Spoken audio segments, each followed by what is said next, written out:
Welcome to the Morning Update. I'm Erin Roan. Russia has been labelled worse than ISIS, with hundreds of civilians killed by retreating Russian troops near the capital Kyiv.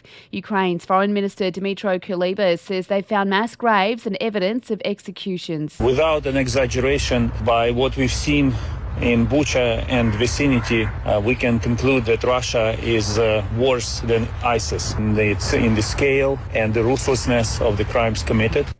In the US, police say at least one suspect remains at large after a mass shooting in Sacramento. 6 people were killed and at least 10 others injured in the attack there. Sergeant Zach Eaton says the crime scene has been secured, though. It is safe for in the downtown area right now.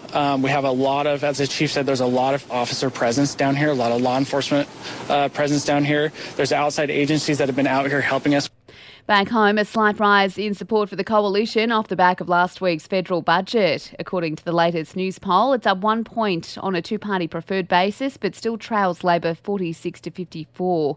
Scott Morrison gained 1 point as preferred PM, now sitting on 43, with Anthony Albanese unchanged on 42. Vulnerable Aussies are able to get a 4th COVID jab from today. Those over 65, Indigenous Australians over 50, residents of aged and disability care homes and younger adults who are immunocompromised are now eligible for a second booster shot. And the humble bin chicken, the ibis, is being considered as a possible mascot for the Brisbane Olympic Games in 2032. It is a native species and is relatively unknown outside of Australia. In sport, the Aussie women have taken out the Cricket World Cup for a 7th time. Elisa Healy smacked 170 from 138 to lead Australia to 356. England all out in reply for 285. Healy has told Fox Sports it was a team effort, though. Pretty special from our group. Something that we've been working towards for a long period of time. Everyone's been talking about it for a long period of time, so to finally get over the line was, pretty cool. And for even more sports news, make sure you check out the Sports Update. You'll find it wherever you're listening to this show.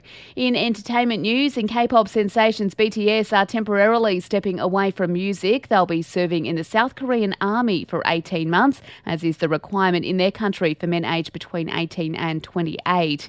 And that's the latest from the Nova Podcasts team. We'll see you later on for another episode of The Update.